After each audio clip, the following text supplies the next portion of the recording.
toasty and warm because it cold.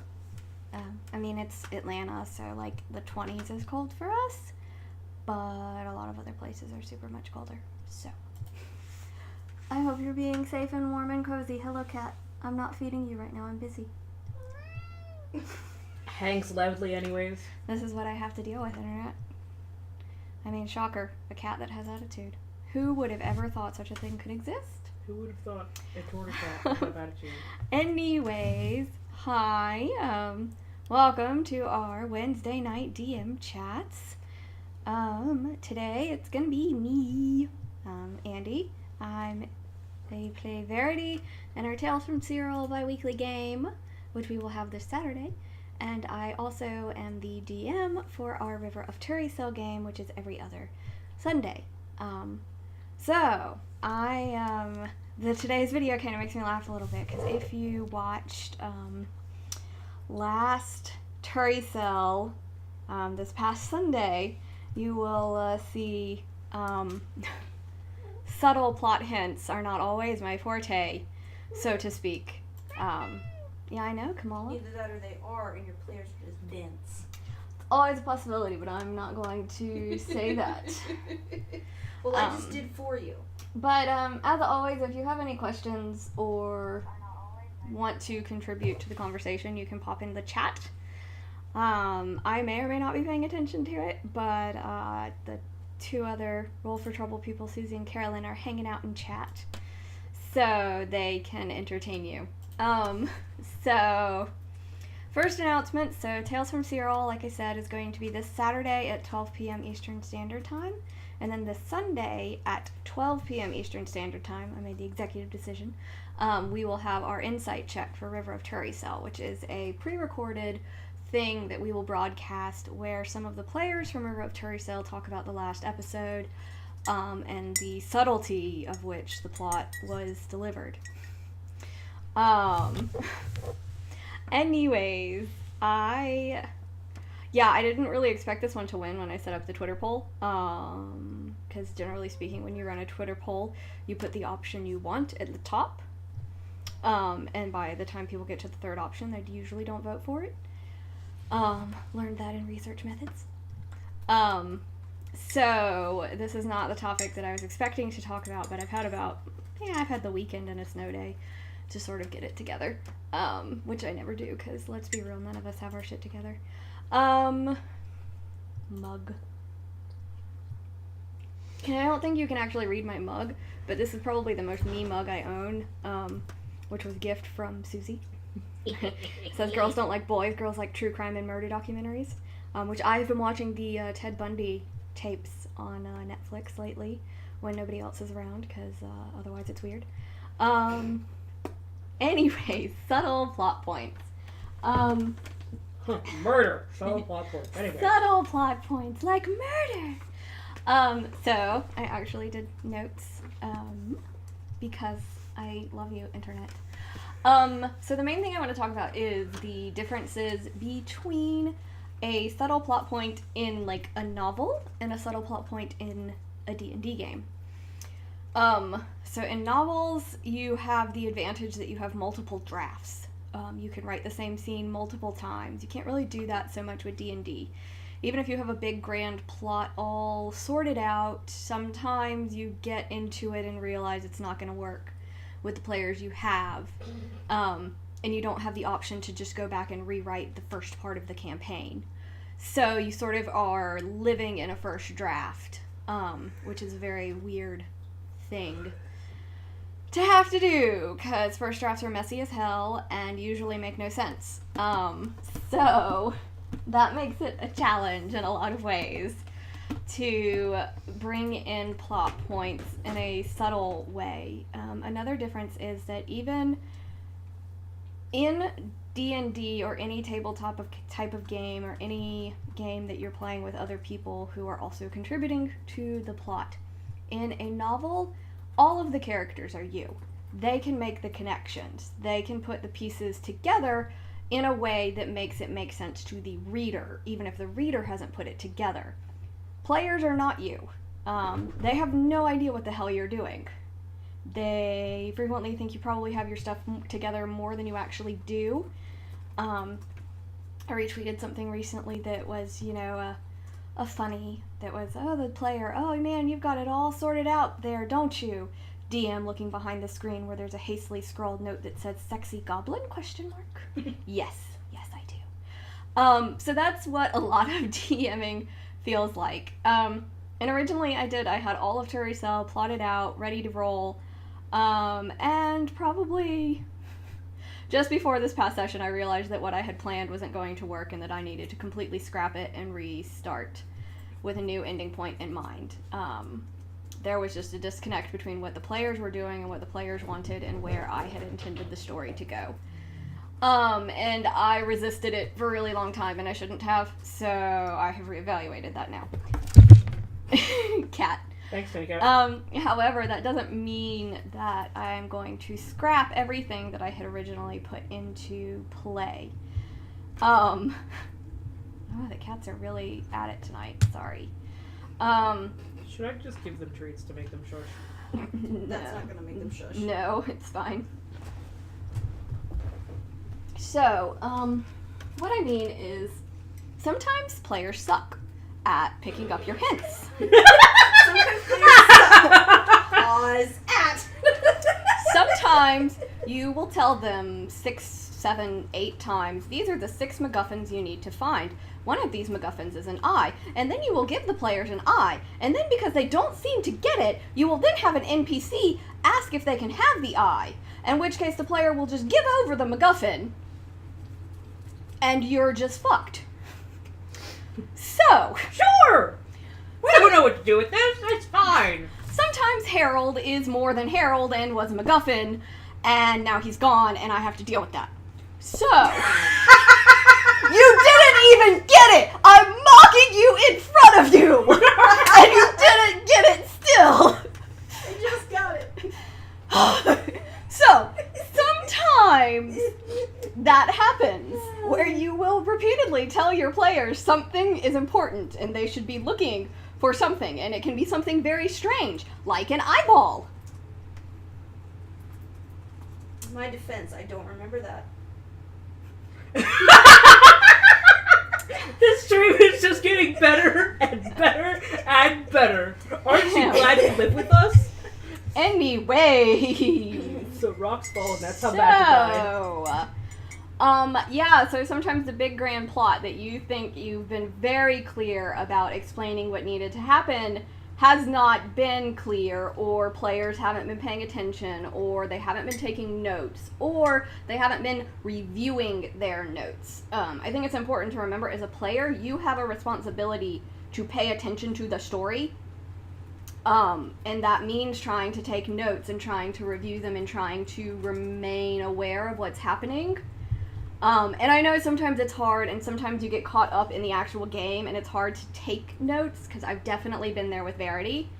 And I'm sure there are things that are happening in Cyril where Carolyn's like, you idiots. But I think it's important for, as a player, for you to also pay attention to things. The cats are really wild tonight. Sorry, internet. I think the cold has made them frisky. So, At least one of them frisky. So, yeah, sometimes your players completely ignore the very obvious, screamingly bright road signs that you have thrown at them and bypass the really cool, well-planned out plot you have and are instead like, this chair. I haven't watched the latest Critical Role, but I've seen a bunch of chair memes, so Critical Role joke for you all. But yeah, so frequently that happens in D&D. And this carefully constructed plot that you thought you were being really subtle about and that probably would work in a novel doesn't work when it comes in contact with other people who are contributing to the story. And for me, I think that's probably my biggest weakness as a DM, is that generally when I plot as if I'm plotting a novel, and I need to not do that. And I'm learning that. So, important lessons. So, in Turricell, what I've had to do a couple of times now is literally have God come from the sky and be like, okay, look, you dense motherfuckers, this is what you're supposed to be doing. happened twice now. We've had 2 different gods come down from the heavens and be like, look, here's what you're supposed to be doing. Look, here's where the damn things are. So, we've we're finding ways to be very subtle with gods from the sky.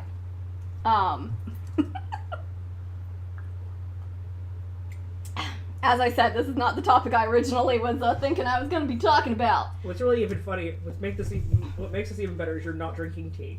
No, I'm drinking hot cocoa, and I didn't even spike it with Bailey's, but I thought really, really, really hard about adding both Bailey's and peppermint schnapps, because that's the kind of day I've had. So, alright, so I'm going to actually look at my notes now. Rather than just rant at us for a little bit on camera, it's fine. I just had to get that eye thing off of my chest, because, my God, Harold, damn it. We're not going to tell Zeke about this 5 minutes later. Tell Zeke about it. Did we tell Zeke about Harold? Fuck, we weren't supposed to do that. But anyway, sometimes these things happen. Sometimes you give players something that is very important to the plot, but generally you as the DM have not given them enough reason or hit them upside the head with enough information for them to make that connection. Players are generally dealing with a lot of other stuff too, just like you as a DM are dealing with a lot of stuff, and sometimes you can forget that, players have certain abilities, or that there are certain things that they wanted to do, or letters they were supposed to get. So just like a DM has a lot on their plate, players are managing a lot too. They're handling their stats, they're trying to figure out what their characters would do, abilities, what their characters have on their inventory, and trying to follow along with a story that they are only seeing in pieces. So, generally, I think that one of the most important things you can do is give far more information than is needed. Give them far more information than you think they will need to figure something out. Let people roll history checks or insight checks or arcana checks to try and get a piece of something that, okay, yeah, maybe they knew that at one point in time. An NPC 3 sessions ago told them literally verbatim exactly what they need to know right now. And they all vaguely recall that they had a conversation slightly maybe around this topic with that guy Tim, what was his name? Or Tom, or maybe it was Jim. I don't remember, but he had a bread. And you're like, I mean, sure, NPC Tim had bread. He scribbles in notes. He was the whatever. Yes, Tim, you had a conversation with him about this. Let them roll a history check and give them the information. And if they roll horribly, one of my favorite things to do is, and this is not a good, well, maybe it is, but this is not necessarily a great tip for subtlety, but one of my favorite things to do is when people roll really low on history insight checks, just give them the accurate information. They'll never believe you. You douche! Now my players are going to question everything I ever tell them. But so let people roll for information if they've forgotten something, or if there is something that, what I like to do sometimes is you can allow people to make like an intelligence check or a wisdom check to try and put pieces together. Generally, I try to see if the players are starting to do that before I offer it, because I do like to see the players making some kind of an effort as well. But as the DM side of things, you definitely need to give them far more information than you think that they will need. Odds are they'll remember maybe 1, maybe 2 things of the 18 that you've told them that are important. Maybe, if you're lucky. And I'm not just being, like, trying to be mean or anything with my players. It's just, I mean, like, I've done the same thing in so many D&D games. Like, I know in our Zendikar one, Tony has gotten a little bit annoyed with us because there are things where he's like, I told you this. Like, I told you this. And we're all like, I mean, there was that one NPC that, like, Susie's character went on a date with, but it didn't go well. But that was cool. And Did that Tony... actually come up? Huh? Did that actually come up? No. Oh, damn it! That would have been great. But, like, what people remember isn't necessarily that one NPC in that one town. Like, that's not something that they're going to click onto. So, another tip is if you are going to give vital information, have it be in an emotional moment, something that the players are going to remember. It can also be during a really funny or stupid moment. A moment that the players are going to remember and to talk about. So, have them get the information as, they're finishing up a drunken dance with one of their favorite NPCs, and they're both tipsy and they fall into a pigsty and the NPC tells them something that's a vital piece of information. That's something they're more likely to remember if it's tied with some sort of emotional connection, rather than like in a video game when you're just like skip, yes, accept quest. Because that's what happens in D&D too. You don't have to push the button to skip, but you zone out, or the conversation doesn't stick around. It's sort of like, I don't remember what I say to the person that I order coffee from every morning. Like, I don't really remember our conversations. They're not a vital part of my life. They're not something that 30 minutes after it's happened that I need to recall. So try and connect that information with something that your players will remember. And that's going to vary from group to group. Which is another important thing, is to know thine group.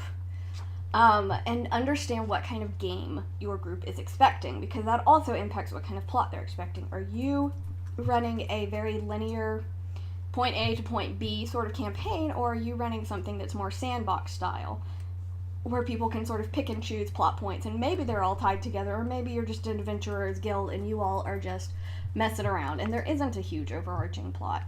Cool. Just know what type of game you're playing, because that really impacts what your players are going to be expecting, and what kind of information you need to give. Because obviously in like a sandbox type of game, there's less worry about having this big overarching thing. Though you can obviously do something like Dragon Age Inquisition, for instance, where there's a metric ton of quests. Like, oh my god. There's so many side quests in Dragon Age Inquisition. And some of them give you a little bit more of information about the main plot, and some of them are just completely ridiculous and you're sending bees to people. Bees? So make sure that you are aware of what sort of game you are running and that your players are on board for that type of game. Because if you're trying to run a very linear game with a group that sort of just wants to dick around, you may run into some conflict with that, because your expectations and the group expectations are not the same. So make sure you clarify that. Communication is key, as always, in D&D. Yeah, the God from the Sky absolutely is an option. If things have completely derailed and you realize that the players have no idea what they're supposed to be doing, don't be afraid to just literally have somebody come down from the sky and tell them.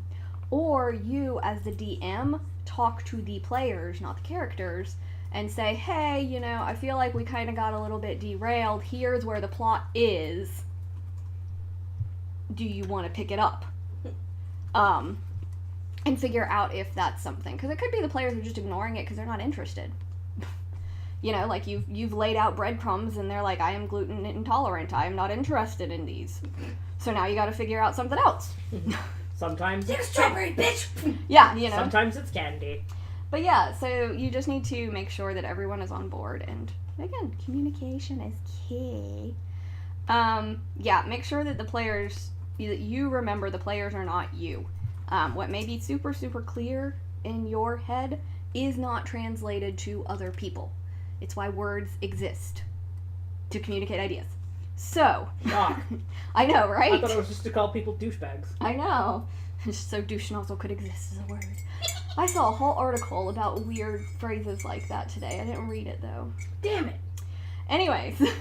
But yeah, I think that it's important for you to remember that, because I know in Terrycell I laid a lot of hints that I thought were very heavy-handed, were super obvious, and they weren't picked up. And some of that is, I think, I think 99% of the Terrycell issues are my fault. I set myself up for a lot of failure with the way that I set up Terrycell, and I'm trying now to fix it. So that's a topic for a whole nother stream. But the general plot points that I have are still sort of existent.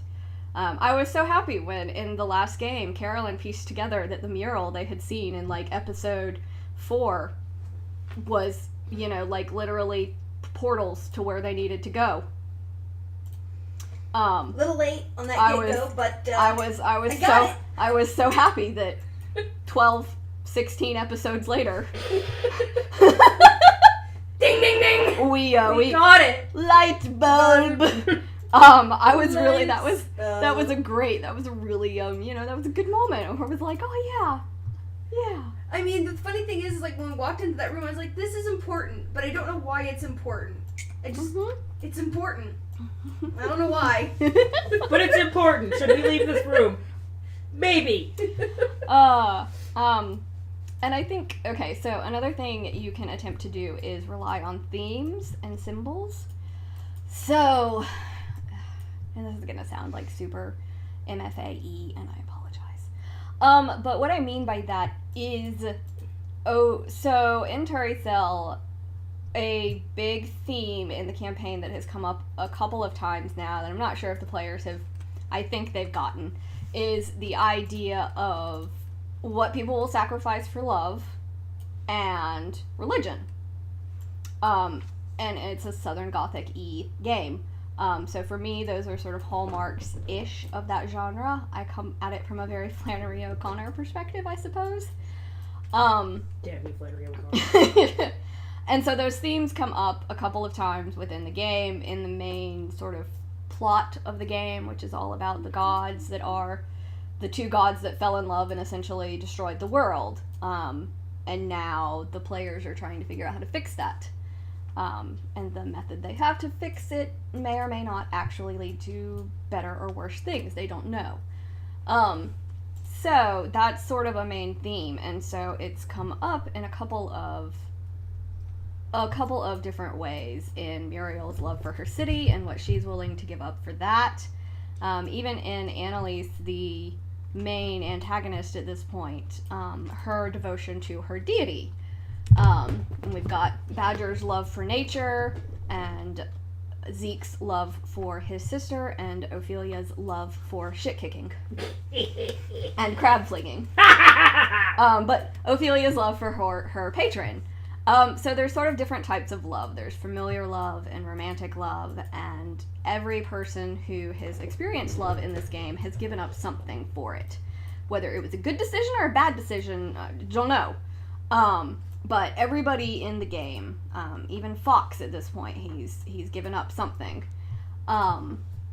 So it's that theme I try to put in the game a lot. And again, like I said, that sounds super MFA-y, which was the whole problem with Terrycell, is that I was coming at it from a very esoteric, fancy, storytelling kind of way, where I was going to say big things about gods and love and religion, and I'm like, this is a D&D game, stop it. In your fanciest voice, this is a D&D game, I need you to stop, please. So anyways, that's a topic for another DM chat.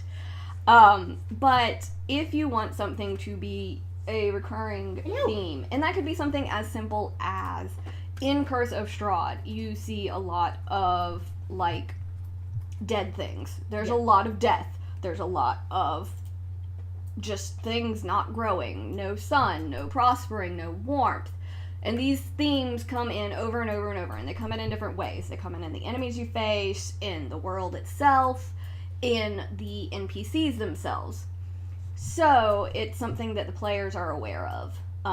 Not that it's like a shock in Curse of Strahd that you're dealing with a vampire. Like that's generally not a surprise. But if you wanted to do a campaign where, say, the ultimate bad guy is a lich of some sort, there are ways where you can litter around, you know, magic corruption and sacrifice and all of these things, magical amalgamations and monstrous creatures and these sorts of things that all point towards a dark magic.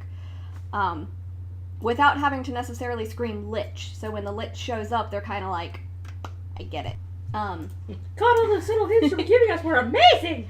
So in mystery novels and in writing, generally what you want to happen is you want the reader to figure out who done it about a page before you actually reveal it. And that's kind of how you also want it to turn out in your D&D games if you're going for like a subtle plot point that you don't want your players to see coming. Like in Curse of Strahd, they know they're going to go to the big castle and fight Strahd. Like everybody knows that's what's going to happen. It's not a surprise. There's not a twist ending, which I still think there should be. Call me wizard. I will never die. I will never give up on my idea. And so that one, if you're playing that kind of campaign, subtle plot points really, I won't say they don't matter, but they're not quite as important. If you have a big, obnoxiously loud sort of Lord of the Rings-esque game, everybody knows that the primary goal is to get the ring to Mount Doom. It's not a secret. It's not a surprise. Some of the things that happen along the way might be a little bit like, but what actually happens is not a surprise. So, yeah, generally subtlety is for if you're trying to make something a surprise. And if you're trying to do that, your players should figure it out maybe as they're walking into the boss's chamber. Or as they're getting to the point where the twist happens. You want them to be like, oh shit, I didn't prepare any radiant spells and we're about to fight a vampire. Oh shit! You kind of want that reaction to happen with a subtle thing. I am like rambling all over, so I'm super sorry, guys. Because I'm usually Good thing you didn't spike your coffee. I'm usually just so succinct and not rambly at all. Oh yeah, totally. Mm-hmm. Totally. Yeah. And I even have notes, so that's super lame. Don't be afraid to have NPCs give hints, and for it to be different NPCs giving basically the same hint, or a main NPC giving hints. One thing that I've found to be particularly effective is if you're trying to make sure that your players are following along and where you want them to go, which can be a little railroady, is rather than ask, what do you want to do, you ask, do you want to run? Do you want to hide? Do you want to fight? Do you want to try and negotiate? Give them options, because generally people are more likely to accept one of the options they've been given than come up with some weird plan, like seducing a fish.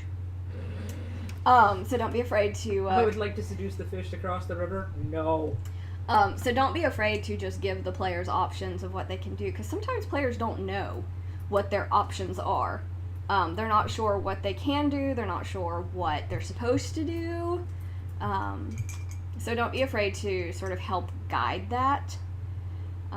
Give out a lot of information. Be super generous with your information. Because again, most likely the players are going, out of everything that I've dropped hinting at what they needed to find the 6 pieces of the moon and all of this, the thing that finally clicked was the murals, which is one of like 18 things 27 that have been dropped along the way, is a sort of hint of what to do and where to go.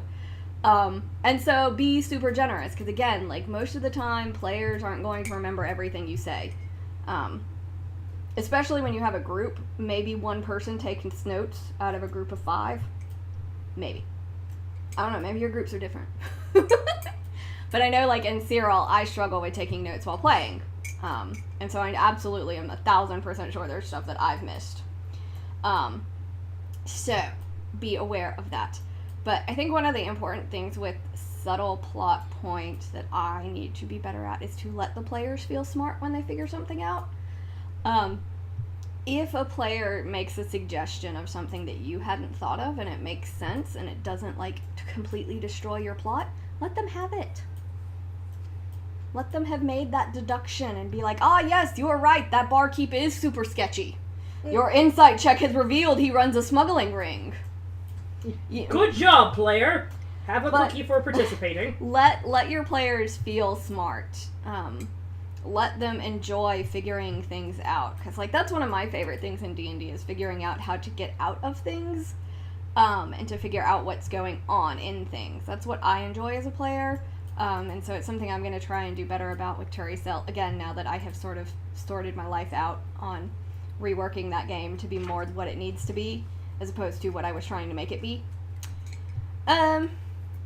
Don't be afraid to shift for the players. Again, like, if you started out thinking that you were running a point A to point B single plot campaign, and your players are veering off left and right to do side quests and to do all these other things, maybe think about seeing if you can make this work as a sandbox type of game. There's no shame in changing what you're doing. There's no shame in adjusting as necessary, because a lot of times DMs, we're kind of making it up as we go. You may have an idea of where you want the end to be, but the steps in the middle are a little fuzzy.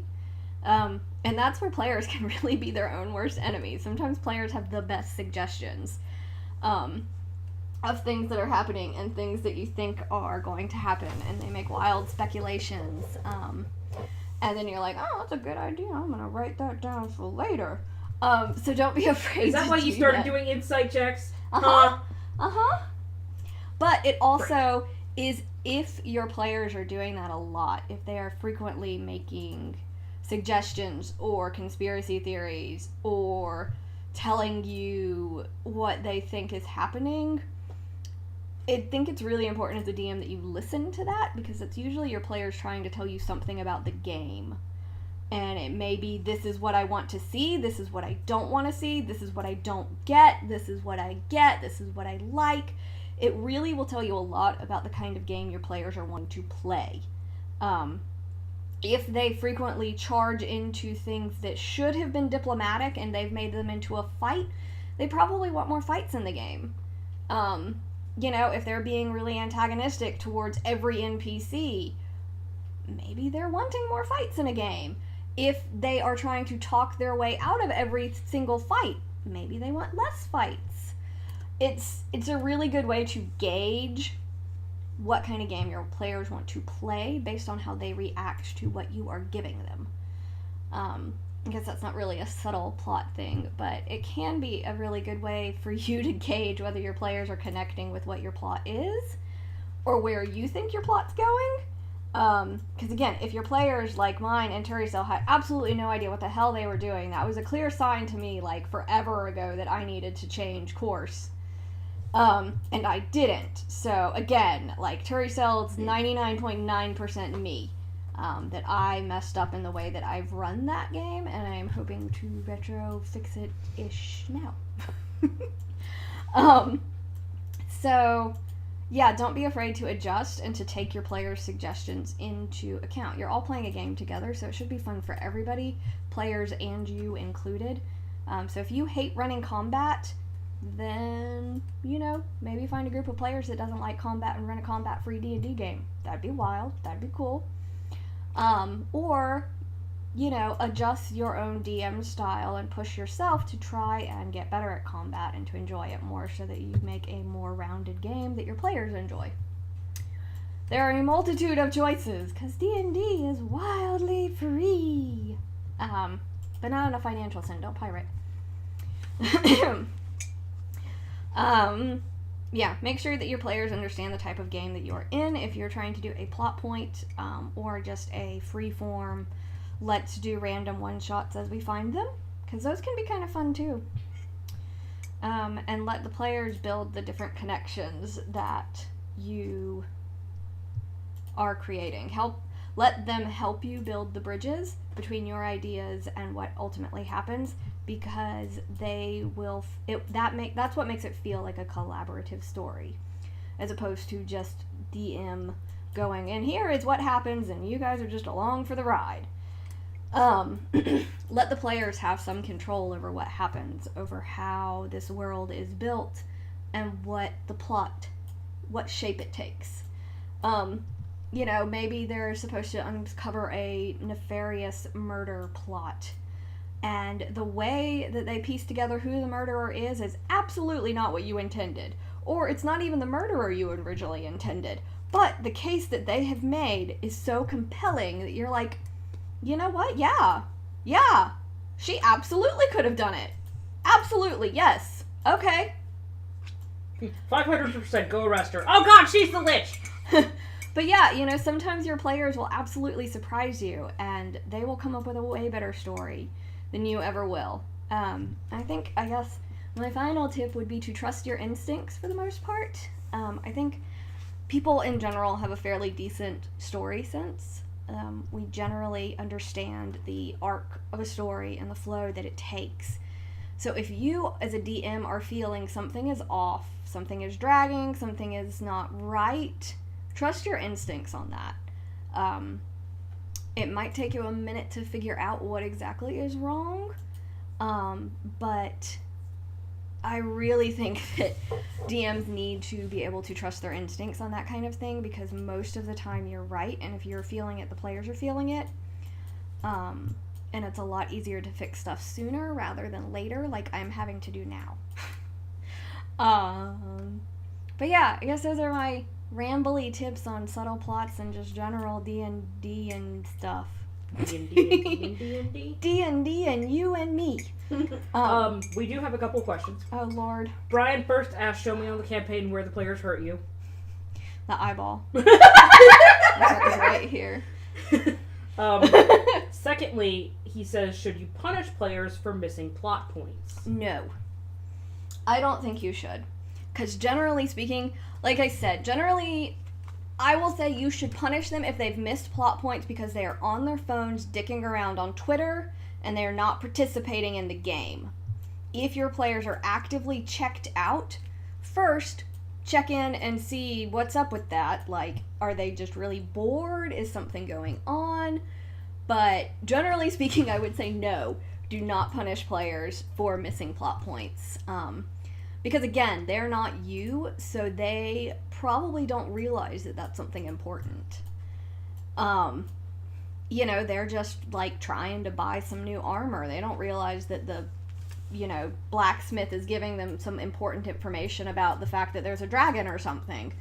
You know, they're just like, dude, I just want, like, can you make this mithril or what? So generally speaking, no. I would say no, unless they are being, like, belligerently, incredibly rudely, checked out, and you have already discussed that with them. Because at that, and I mean, even at that point, I don't think you should punish the whole group. I think you should have, like, a serious come to Jesus chat. That's for anybody who's not Southern in the chat, that's a, you know, you need to have a serious chat, with the rest of your group, if that's a thing, and that's a whole separate DM chat about just player etiquette and being present, because like I said earlier, I think it is also important that players participate and they make a commitment to the game, and that commitment involves trying to pay attention and take notes and be aware of what is happening in the game and not just relying on the DM to always give you the information. But generally, no. I would say do not punish your players. Because, again, they probably don't realize it was a plot point. Like, I'm not going to punish them for getting rid of Harold. They didn't know. So I'm not going to punish them, but my God, am I going to bring it up repeatedly. I'm not going to punish them for Harold, but I might punish Fox. Silence from the players as we're like, okay, how are we going to save Fox? How can I save him from my stupidity? I've made a terrible mistake, and now this NPC might suffer. I have committed many errors. The follow-up to Brian's question was, and if so, what are fun ways to do so without ruining campaign for the players, i.e. punishing them? So yeah, like I said, the they had the eye. And it's gone now, and so now the eye is within an NPC that the group likes. So, I mean, it's not necessarily a punishment, but it kind of is. And it didn't originally intend to be that way. That's just sort of how it ended up coming out, because I needed a way for Fox to be important. Spoiler alert. I'm not giving it out. So womp. Tune in near the end of the campaign to find out how badly we fucked up. But yeah, so I think if there's any way to punish players, it is sort of to mess around with their expectations. So, you know, they go into a big gothic cathedral that, you know, you'd been giving them hints that this was not a vampire, this was not a lich, this was like an owlbear nest, and they just completely ignored you and plowed ahead to fight the vampire. And so, you know, yeah, let them go through this beautiful gothic cathedral where they fight an owlbear. You know, I'm sorry, what? Mess with their expectations, and especially if you have a group that thinks that they know exactly what you're going to do, and tries to prepare for that in every possible way. I think it can be really interesting to mess with their expectations. So, like, you know, if Carolyn were to send us on the river again, and we're all super paranoid that we're gonna, you know, we've got water walk ready, and we're ready to go, and then all of a sudden an archer from the woods just beelines everyone. Like, we all get messed up. Like, that would have completely messed with our expectations. Carolyn's quietly taking notes on how to fuck us up next time we get on the river. But in a way that I think is more fun and lighthearted, I think doing permanent harm to people's characters or making players or characters feel stupid is a bad way to go about it. But I think sort of just like shining a flashlight a little bit and being like, oh hey, look at this shiny thing over here that you missed. It's mine now. Forever. You cannot have. Can sometimes, you know, be a way that your group is like, oh shit, maybe we should pay attention. Fuck. But again, you know your group better than anybody else, so you're probably the best judge of what is and isn't a good way to punish. And I mean, sometimes it's really just fun to tell the players, like, oh yeah, you guys could have completely bypassed that fight that killed 2 of your party members if you guys had just, like, gone down that path that I described lovingly. But no! Bastards. No! We had to climb down the cliff! No! And then you know who fell to their death? 2 people. But again, you know your group, so you know best how to, what kind of humor fits with your group and what kind of sort of ribbing. Literal rocks fall and everyone dies. But yeah. Next question. How do you deal with players who are only present and participate when their characters are present? Like check out on plot points with other players or chat with other players /giggle/text. Yeah, that is a big challenge. And I know that I've been guilty of it as a player. And so that's why in here I've mostly talked about what DMs can do, but I do think there is a player responsibility as well. I think if that is an issue, then there needs to be a discussion amongst the whole group out of game where it is brought up, and where, you know, like we've had discussions at Cyril where, you know, okay, electronic devices, only your character sheet is allowed on D&D Beyond. Don't go to any other sites, you know, that's it. Gonna have to set up a filter now. And sometimes that works and sometimes it doesn't, because the internet is hella appealing. And because we stream, a lot of times we still have the stream pulled up too. So that presents an interesting challenge.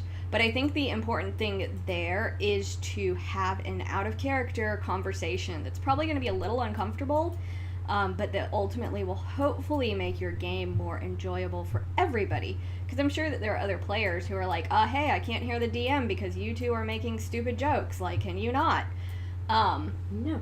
So I think that in that situation, the most important thing you can do is remember rule number 1 of D&D, that communication is absolutely key. Followed by don't you be a dick.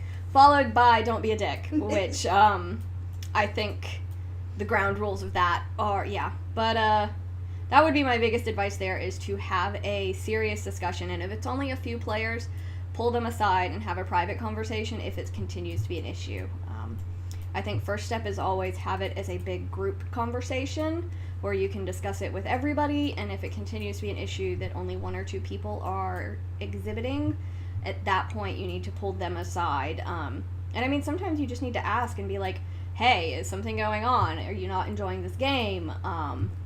You know, I understand that sometimes, like, if you're not into shopping, the shopping scenes can be absolute torture, but you're distracting everybody else. So communicate, be brave, be bold, talk to people. I know it can be kind of scary, but I think that's one of the best things about D&D is it really does teach you how to talk to people, sometimes in funny accents. Hey, how you doing today? Which I'm awful at. So, yeah. Oh, I have to find Barney. No. No, I like literally started talking like this character who I've sort of come up with in my head. Nope, we're done here. And now I have to find him again. Nope. Is there anything else or anything you two want to say? My God, we have fucked up a lot. I'm so sorry. I love you both. I love you dearly. Yeah, roll 20 it does make it a lot harder when you are not physically together, and that's one of the reasons why I prefer physical together games, but I know that's not possible for everybody. So, and sometimes in that situation when you're online, even just an email of just, hey, I noticed, we've been having some lulls because people weren't paying attention, so, if you could just please commit to, or ask, hey, do we need to have more frequent breaks? Do you guys want to have a break every hour? Is that something that would make the game better for you? Because some people really struggle with attention span issues. So maybe check in and see if maybe you need to try and have more frequent breaks. But yeah, digital online groups make it a little bit more challenging, but I still, sorry, the cat's rubbing against the microphone. That probably sounds a little weird. But yeah, those can help. Even just sending like an email and just checking in with people can be really helpful, even in a digital online space. But yeah, I know it's super scary to try and like talk to people and you're like, everyone's gonna hate me. Yeah, we have done a group that is we've only done it a few times because we did run into issues where it was half in person and some people online, and it was really hard to sort of get that dynamic together. For us, it didn't quite work out for mainly scheduling reasons, which is like the bane of D&D. Like, holy shit, scheduling is so hard. But yeah, so I mean, you could even try and do a chat before a game or after a game, and see if there's some way that you guys can just talk together about it, because there may be other things going on, or Yeah, it's also like, as somebody who ran the game like that, it's having half the party in person and the other half play distance. It's really sort of like a matter of you probably bringing that up to the DM, because I know as a DM, I literally forgot that our player who wasn't there existed sometimes, and so then then he would be like, "Oh, I can't hear you," and then we'd be like, "Oh, well, shit, hold on." So, but yeah, and a lot of times people really like you said, they really don't realize what they're doing. Because like I know for me, like it's so ingrained to like have my phone in my hand that sometimes I don't even think about it. I'm like, oh, well, I'm not needed. I don't need to be participating in this right now. I'm just going to play with my phone so I don't talk and distract. And so, yeah, I think just maybe, whoa, that was almost bad. Just can you not? Bringing it up, and letting them know that that's something that's happening can help.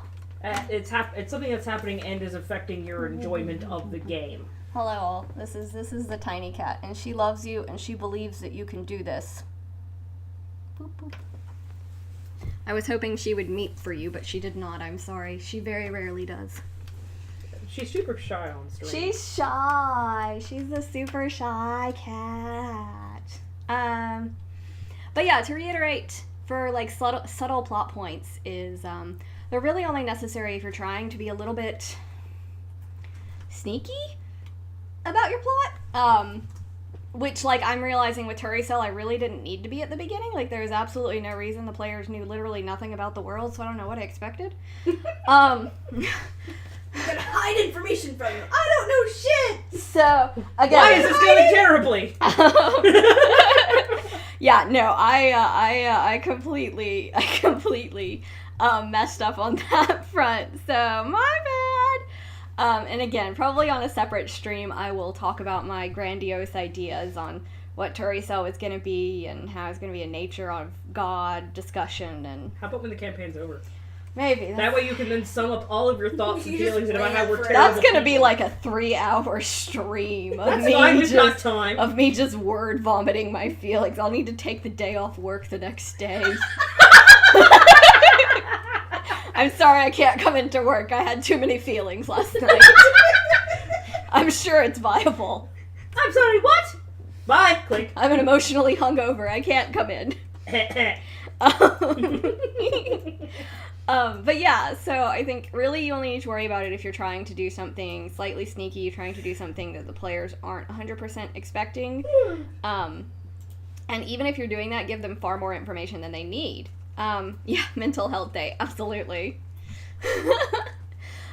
Because, I mean, like some of the people in the chat were saying, is sometimes your people check out. I mean, because most D&D games are, 3 to 5 hours long, and that's a long time for someone to retain all that information.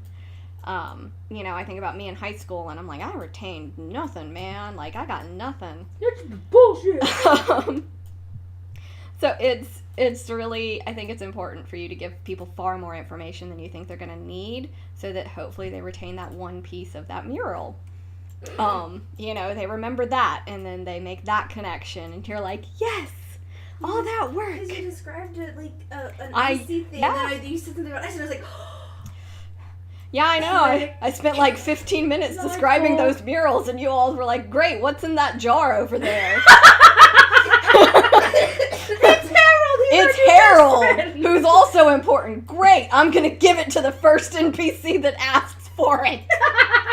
With no questions of their motives. Why Here, have this weird goblet-esque lady. wait, no, I did that because then she showed us the thing to get us Uh-huh. out, so it was a trade. It was, and you were just like totally cool accepting her offer with 0 questions.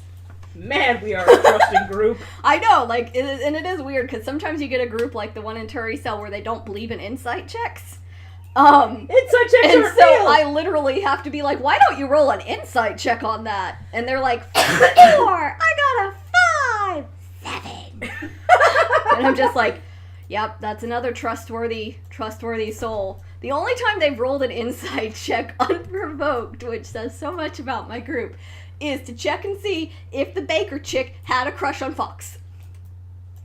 Oh, that's right, you did do that. That's the only time. Yeah, that's the only thing we cared about. Unprovoked, the group has rolled an insight check.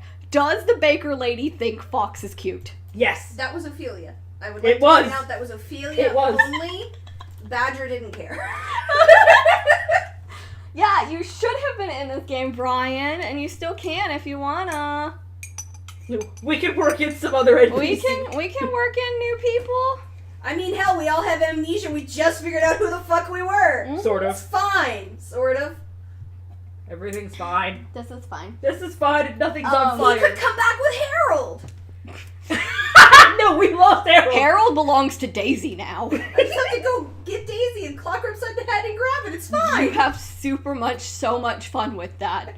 You Because guys that worked out real I well said, for yeah, us. I know. That Ophelia was kept her. antagonizing her, and I'm like, this is like a level 15 creature. She is gonna. You almost died to the origami dragon. Yeah. Again, this Mhm. is why Badger was also trying to be nice, because Ophelia kept being an asshole. I know, yeah. Ophelia's Brian feelings trusts on the no matter. one. So see, you should come because like nobody's really insight checked Fox or Nope. Muriel. Everyone's just like, nope, totally. No, Ophelia has insight checked Ophelia. No. I insight check myself. Insight checked Muriel because you did it to make sure she was okay. To see that she was upset that her entire hometown had burned to the ground in front of her eyes. Yep. Because she was lying to me. And you rolled like a 7 on that. And I'm like, yeah, it's pretty obvious she's upset that her town has been reduced to ash and everyone she loves is dead. She's pretty upset about that. It's really, I don't think you needed to roll for that, but sure. But yes, I love my Turi Cell group. They Are you sure? Let me roll an insight check. There's not a dice over here. It's fine, I can find some. No, those are D6. Oh wait, I can do this. Hold on. That's a D6. Roll Hey again. Siri, roll a d20. Okay, 14. Okay, yeah, I do. I love my Turi Cell I rolled players. for you. You got a 16 on my die. Okay. But yeah, I do. And it is, like, it's interesting with that group because I expected the usual D&D thing where people insight check everyone all the time and they're hella suspicious of everything, and these guys, like, wake up with amnesia in a weird world where no one dies and they're just like, yeah, sounds legit. You look nice. Hi. I think we've broken someone because I think we broke Cuckoo Chaser because she's like, Siri can roll a d20. Buy a Goliath dice for insight checks. But yeah, Siri can roll a d20 and it's great. She can roll any kinds of dice you want. It's really fun. Roll a D1000. I wish that my coworkers were into D&D because I would do that so frequently on things. But unfortunately, not a single one of them is. Don't do it, No, Carly. stop it. No. You'll just slide your little butt right off the table. So yeah. But yeah. So Sorry, Cuckoo Chaser's apparently rolling d20s on Siri. I'm so happy we could teach you this new thing because it is a really fun thing to have. And it's so great, like, in these moments when you don't have a dice handy but you need to roll for something. I've done it before for, like, where am I going to eat for lunch? If I roll above a 10, it's here. If I roll below a 10, it's here. And then I roll a 10 and I'm like, I guess I'm eating the lunch I have. I got a 1 in 20 chance. I know. Here I am. And here I am eating my sad microwave lunch. Womp womp. We could have had it all. Rolling in the They're deep. telling all of their friends. Oh, I'm so happy. I'm so happy we could gift this information to you. My night is completely made. But yeah, subtle plot points. Primary summary point. Primary summary point is don't. And originally this was going to be a really short DM chat because that was the only thing I was going to say. I was just going to be like, hey, I'm Andi from Roll for Trouble, and this is subtle plot points in D&D, and don't do it. Okay, have a good night, bye. And then I decided that would be bad, so instead I've rambled for an hour because that's what I do when I haven't been on panels at conventions in a long time, and I miss it desperately. So if you know any conventions in the Southeast that could use panelists, let me know. No, but yeah, primarily, especially if you are a writer, if you are somebody who writes novels and things of that sort that you alone create, you really, really, really have to remember that there are other people involved in this process, that and not everyone is you. Well, hopefully no one else is you. I mean, seriously. But I like that me. I like being me only. But that they don't know what is going on in your head, thank God. And and so the plot points that you think are screamingly obvious, you've mentioned this I 18 times. There's no way they won't make this. Okay, goodbye, Harold. Like, that happens because they are not in your head. They have no idea.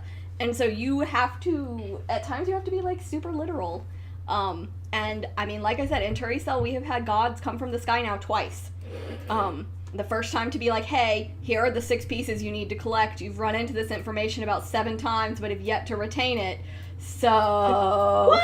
Here it is again in a really dramatic and ominous fashion. And they still haven't totally retained it. At which point Ophelia yelled at God. Yep. Repeatedly. Because, yeah, the last time they ran into God, they're like, yeah, the 5 pieces that we have to find. We already got 1, 4 to go. And the God was just like, there are 6. There are 6. 5 You morons. Why to did I go. pick you? 5 to go. You said you wanted us to find stuff, not count things! But they remembered they were looking for pieces. They don't remember. What are the pieces? Heart, soul, Guts. Eye. guts, eye, Brain. brain. No. It's in my notes, which are conveniently over there. However, this is a DM chat on subtle Soul? hints. Soul? Thank Did you. we say soul? You said We soul. said soul. Intestines. Guts, we already said that. I'm giving you a fucking hint. Tongue. Hand. Yes, tongue in hand. I like how Susie's like, hi, and I'm like, no, I'm giving you a hand.